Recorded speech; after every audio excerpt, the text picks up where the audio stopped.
જય શ્રી કૃષ્ણ. રાધે રાધે. પ્રભુ નંદકુમાર ઉમેશ સ્વામીની વૃષભાનુજા કૃતાર્થમ ન સંશય. શ્રી વલ્લભના સર્વે લાડીલા વૈષ્ણવને મારા ચાચાથી જય શ્રી કૃષ્ણ.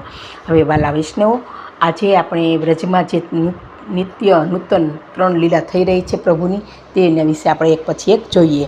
તો આજે આપણે આ વ્રજ યાત્રાનો પ્રસંગ જોઈએ કે વૃંદાવનમાં પૂર્વ શ્રી કૃષ્ણ પ્રભુ પ્રગટ થયા હતા અને જે લીલા થઈ હતી તે જ લીલા આજે પણ રોજ નવી નવી નૃત્ય અને નૂતન થઈ જ રહી છે અને ભવિષ્યમાં પણ સદાય થતી જ રહેશે. પરંતુ તે લીલાના દર્શન તો રસિકજનના સંગ વગર શક્ય નથી. જો વાલા વૈષ્ણવ, આપણે કહેવાય છે આજે પણ આપણે વ્રજ 84 કોષ યાત્રામાં જઈએ છીએ ત્યારે આ લીલાના દર્શન કોઈ ભગવતીય તાદર્શી વૈષ્ણવ તેને જરૂર થાય છે, કારણ કે આ પ્રભુની લીલા તો નિત્ય અને નૂતન છે. એટલે આટલા 1000 વર્ષો પછી પણ અત્યારે લીલા થઈ રહી જ છે. એટલે કોઈ ભાગ્યશાળી જીવ જ એના દર્શન કરી શકે છે.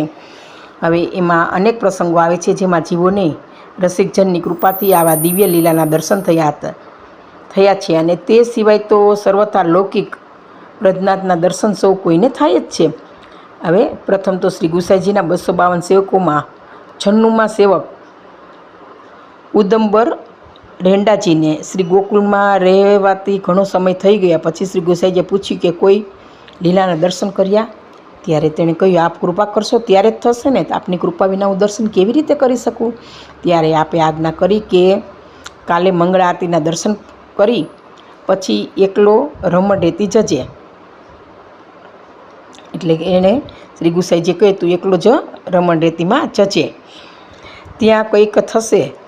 અને ત્યાં ઉંદબરજીને પંચાક્ષરની 5 માળા કર્યા પછી વેણુનાદ સંભળાય છે. જો વાલા વૈષ્ણવ, રમણરેતીમાં તે માળા કરવાનું કહે છે ગુસાઈજી, અને ખરેખર તેને વેણુનાદ સંભળાય છે. એટલે તેને આ લીલાનો અનુભવ થાય છે.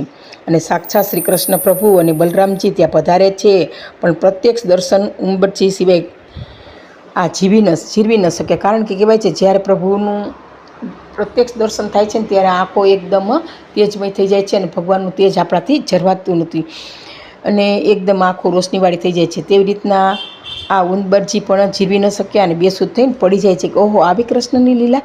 આ તો સાચે જ ગુસાઈજીએ કહ્યું ને મને લીલાના દર્શન થયા. ત્યારે શ્રી કૃષ્ણ પ્રભુ આપના કંઠની માળા ઉંદરજીના કંઠમાં પધરાવીને જાય છે. આ એક પ્રસંગ આપણે વાલા વૈષ્ણવ જોયો. હવે બીજો પ્રસંગ કે શ્રી ગુસાઈજીના 252 સેવકોમાં 123માં રાજા આસ્કરણજીનો પ્રસંગ આવે છે વાલા વૈષ્ણવ, જેમાં તેઓ હોળીના પર્વના દિવસોમાં ગુપ્તી જશોદા ઘાટ સ્નાન કરવા માટે આવતા હોય છે. હવે ત્યારે રમણરેતીમાં શ્રી ઠાકોરજી મોરલી વગાડે છે, તેથી સ્નાન કરવું ભૂલી રમણરેતી તરફ આવે છે.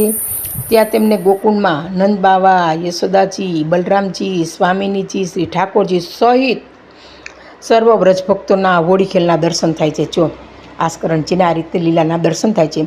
તથા શ્રી ગુસાઈજીના 252 સેવકોમાં 40મા સેવકની વાર્તામાં પેલો દક્ષિણનો વૈષ્ણવ દીકરો જે ત્યાં દક્ષિણમાં શ્રી ગુસાઈજી પધારે છે ત્યારે આપશ્રીના વચનામૃતમાં શ્રવણ કરી લે છે કે વ્રજમાં આજે પણ શ્રી ઠાકોરજી નિત્ય ગૌચારણ કરવા પધારે છે. પછી નવીન લીલા કરે છે, તેથી ઘરના કોઈને કહ્યા વગર વ્રજ પહોંચે છે.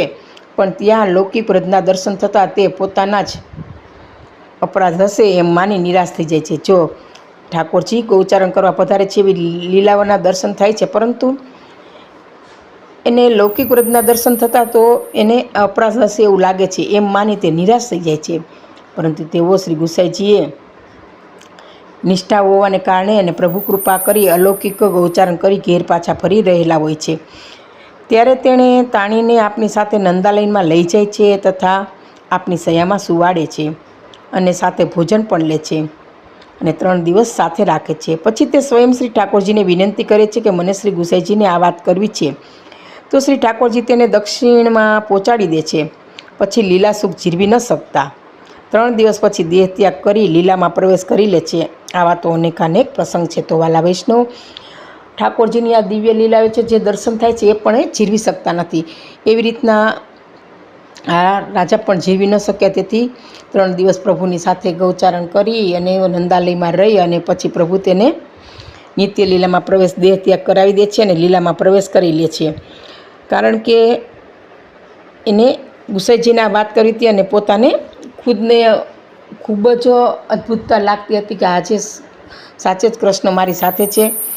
આવી રીતના આપણે જોઈએ તો વાલા વૈષ્ણવ, આવા 3 પ્રસંગોમાં આપણે વ્રજની લીલાના અનુભવો જોયા.